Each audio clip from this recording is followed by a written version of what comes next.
एक बार की बात है, एक छोटे से गांव के किनारे एक प्राचीन ऋषि रहते थे। उनका नाम ऋषि सदानंद था। उनके चेहरे पर हमेशा एक शांत मुस्कान होती, जैसे उन्होंने जीवन के हर सुख दुख को स्वीकार कर लिया हो। दूर दूर से लोग उनकी शरण में आते थे, अपने जीवन की समस्याओं का हल पूछने। एक दिन एक युवक उनके पास आया।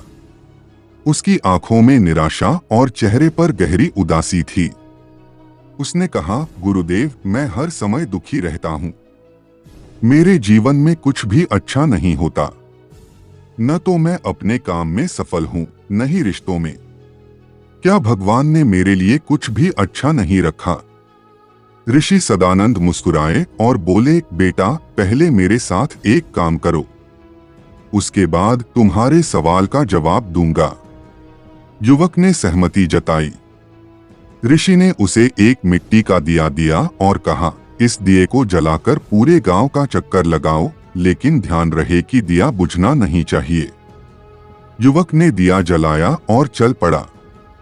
वह बहुत सावधानी से गांव का चक्कर लगाने लगा। हर कदम पर उसकी नजर दिए की लौ पर थी। तेज हवा आई, लेकिन उसने अपने हाथ से लौ को बचा लिया। चलते चलते उसके पैर थक गए, लेकिन उसने दिया बुझने नहीं दिया। जब वह वापस ऋषि के पास पहुंचा, तो खुश था कि उसने दिया बुझने नहीं दिया।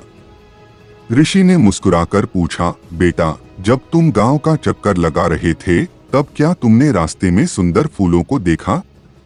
युवक ने कहा, नहीं गुरुदेव, मेरा पूरा ध्यान दिए की लौ पर था। ऋषि ने फिर पूछा, क्या तुमने उन बच्चों को देखा जो खेल रहे थे? युवक ने सिर हिलाते हुए कहा, नहीं गुरुदेव, मुझे सिर्फ इस बात की चिंता थी कि दिया बुझ न जाए। तब ऋषि ने गहरी बात कही, बेटा, यही तुम्हारी समस्या का हल है।